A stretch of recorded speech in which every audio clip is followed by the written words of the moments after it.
Operation সিন্দুর, ভারতের প্রতিশোধ শুরু করা হয়েছে। কিন্তু এর মধ্যে ভারতের প্রতিরক্ষা মন্ত্রক একটা প্রেস রিলিজ করেছে এবং সেটাতে কিছু কথা বলেছে যেটা অত্যন্ত গুরুত্বপূর্ণ, সেটা আমি আপনাদের সামনে তুলে ধরবো।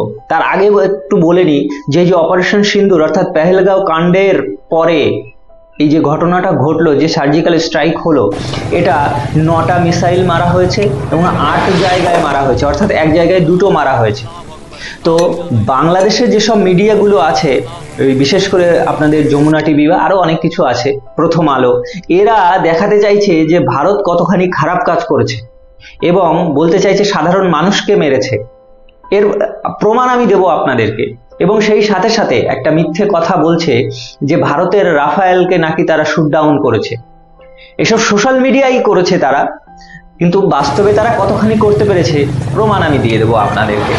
তো বাংলাদেশের যেই সব জিহাদিগুলো এখনো পর্যন্ত এই ভারতের বিরুদ্ধে মানসিকতা দেখাচ্ছে, তাদের জন্য খারাপ দিন বেশি করে ঘনিয়ে আসবে।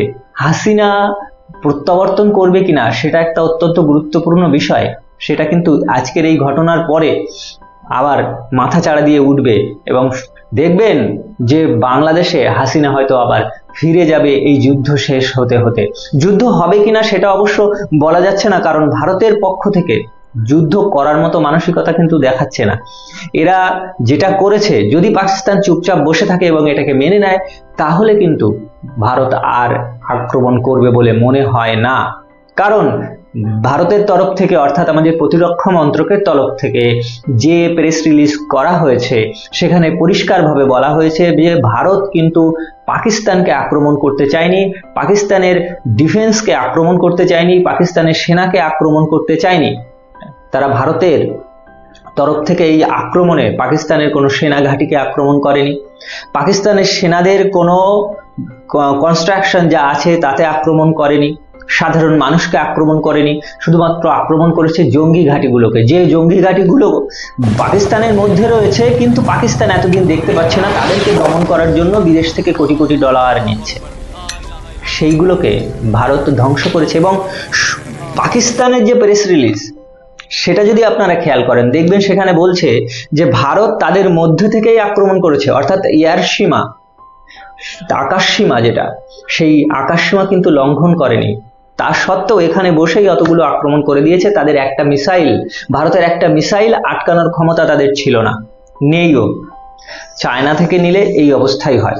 যাই হোক, যেটা সবচেয়ে গুরুত্বপূর্ণ, ভারত বলছে যে আমরা পাকিস্তানের সেনাকে আক্রমণ করতে চাইনি বা করিনি, এবং ভবিষ্যতে মানে এখানে অন্তরালে বলে দিচ্ছে যে আমরা ভবিষ্যতেও এটা করতে চাই না, অর্থাৎ যুদ্ধ এড়িয়ে যাওয়াই ভালো। কিন্তু পাকিস্তান এক্ষেত্রে কি করবে, যে আসিম মুনির, এই মুনির এখন কি সিদ্ধান্ত নেবে সেটা নির্ভর করছে, কারণ তারা তো ওই ডিফেন্সের যেসব বাজেট থাকে তারা অনেক অংশ নিজেদের পকেটে ঢোকায়, বিদেশে জমায়।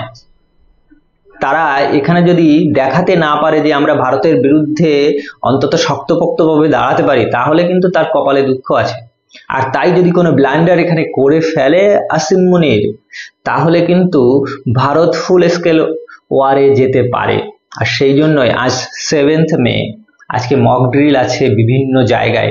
কিন্তু পাকিস্তান একটা জিনিস বেশ কনফিউজড হয়ে গেছে, এবং কনফিউজড হওয়ার জন্যই ইন্ডিয়া এটা করেছে। সেটা হলো ভারত 7th মে মক ড্রিল করবে সারা ভারতবর্ষ জুড়ে, কিন্তু তার আগের দিন রাতেই অ্যাটাক, আর এখানেই হচকচিয়ে গেছে।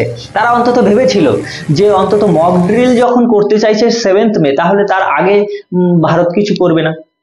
কিন্তু সেটাকে চমকে দিয়ে ভারত এমন কিছু করে ফেললো যেটা সারা ভারতবাসী চাইছিল, আমরা প্রত্যেকে চাইছিলাম। আমরা গর্বিত, সেনাবাহিনী যেটা করেছে আমরা পূর্ণ সমর্থন জানাচ্ছি, এবং দরকার হলে এই পাকিস্তানের জঙ্গি ঘাঁটি সহ জঙ্গিকে যদি আশ্রয় দান করা হয়, জঙ্গিকে যদি ফান্ড করা হয়, যারা করে এই ষড়যন্ত্রে যারা যারা ছিল, পেহেলগাঁও কাণ্ডের পিছনে যারা যারা ছিল, তাদের কঠোর থেকে কঠোরতর সাজা দেয়া হোক। আমরা সবসময় আমাদের দেশের সঙ্গে আছি, আমাদের গভর্নমেন্টের সঙ্গে আছি। ভালো থাকুন, সুস্থ থাকুন। জয় হিন্দ, বন্দে মাতরম।